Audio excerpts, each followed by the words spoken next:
Mike Fisher reporting from Frisco, home of the Dallas Cowboys. On the Cowboys in a mock draft, our man Matthew Postins at Cowboys SI, CowboysSI.com, has done the legwork here. I'm going to rattle off the names. You guys can, in the comments, nod your head at some of these or shake your head at others. I'm going to give you what for me is the ultimate take on mock drafts because, as I've told you before, as we get closer to it, I'll personally know more about guys, but I don't know that I'll personally know more about guys in the 6th round. We'll do our best, and I'll rely on real live scouts to assist us in that area. But I don't pretend I'm a scout, as you know. Mock draft. Let's go. Number 10, Rashawn Slater, Northwestern. There's logic to it. There is need. There is fit. There is the idea that, hey, if you're going to pay Dak $40 million, you better keep him upright.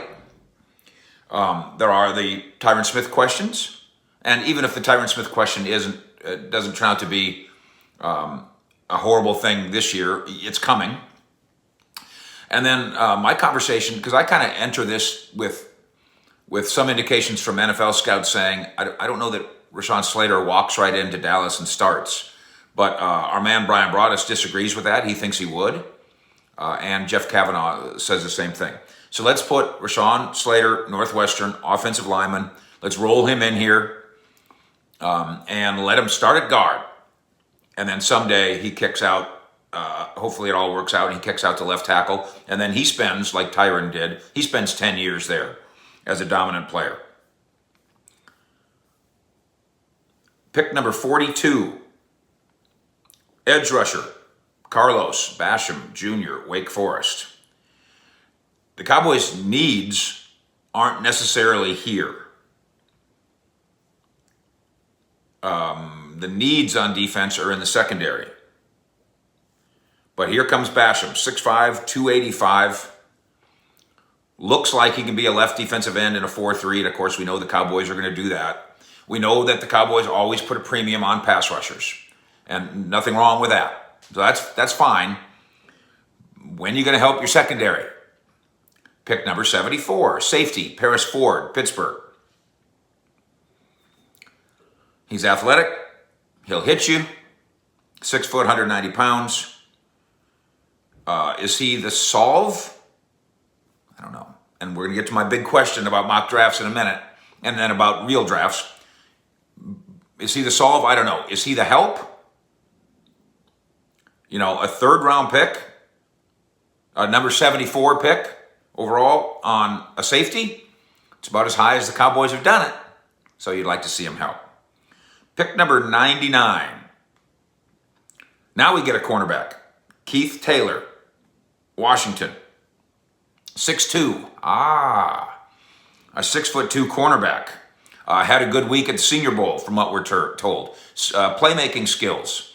These things fit Dan Quinn. He's a senior, so we're going to say he's smart. He's a playmaker. That's a Dan Quinn thing. And he's 6'2".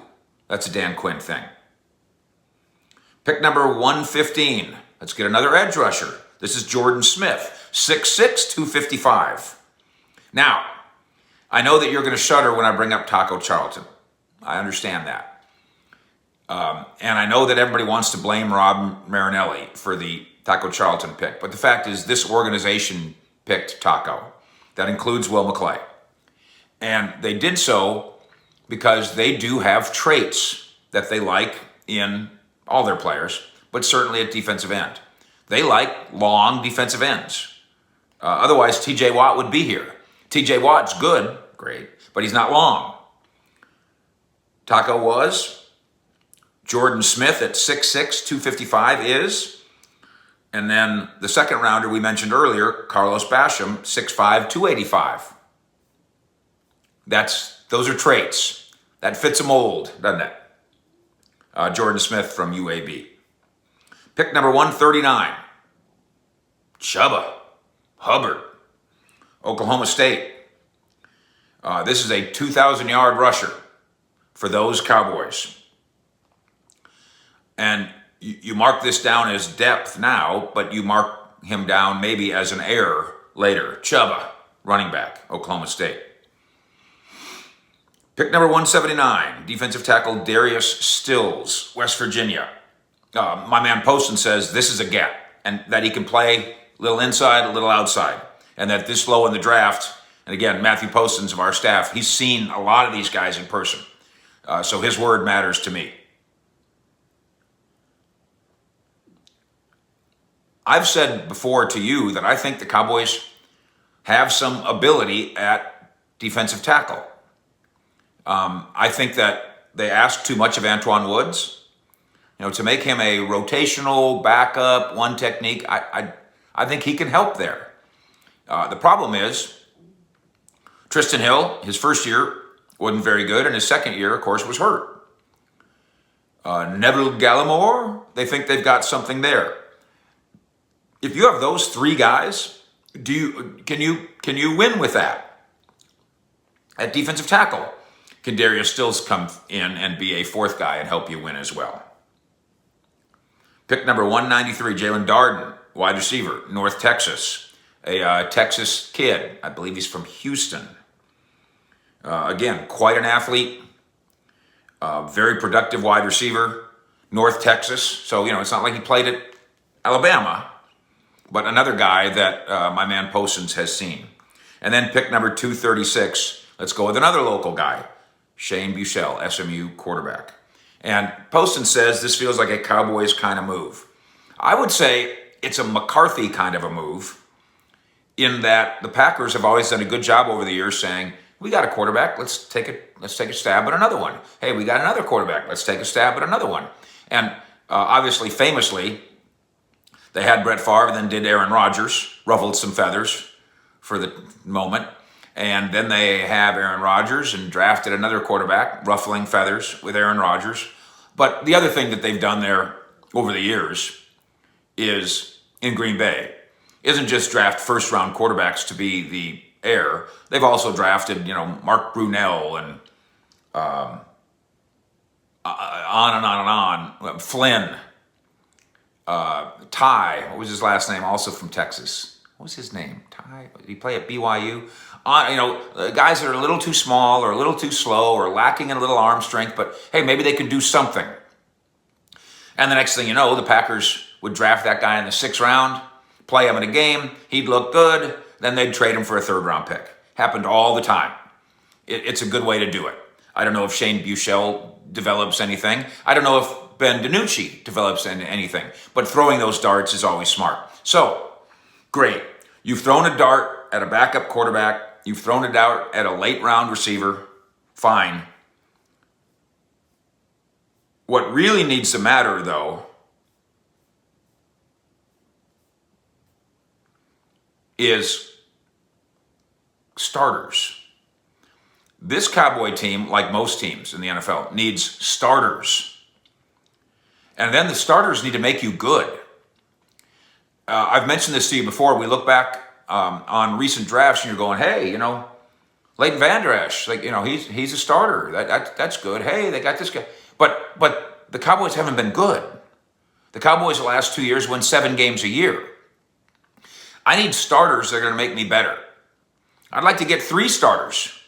So in this group, and this is the problem with this particular mock draft. Maybe it's the problem with this draft.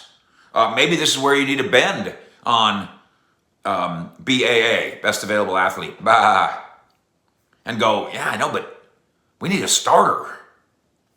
So in this mock, Rashawn Slater, offensive line, starter. Carlos Basham, edge rusher, not a starter. Paris Ford, safety. There's a vacancy, so let's pretend starter. Pick number 99 for the Washington cornerback, Keith Taylor Jr. It's hard to imagine that he rolls in here as a starter. Again, I'm not an expert on Keith Taylor Jr., but if he's available at pick number 99, it's hard to imagine that. Jordan Smith from Alabama Birmingham, edge rusher, not a starter. Chuba Hubbard, running back, not a starter. Darius Stills, defensive tackle, West Virginia, not a starter. Darden, North Texas wide receiver, not a starter. And Shane Buechele, obviously, quarterback, not a starter. There's the problem. This whole group, you get 1.5 starters out of it. And so when I'm going through, and when we're going through mock drafts that we'll do together here for the next 2.5 months, let's think about that. Not just do the Cowboys like this player, not just do you like this player, not just does he, where does he fit on somebody's draft board, including the great work of Broadus and Kavanaugh. Can he start for the Dallas Cowboys in a way that will allow them to win 10 games? Because that's all that matters to me. Thanks for hanging out with us here. And thanks for spreading the word about what we do. Straight dope, exclusive, fish. Out.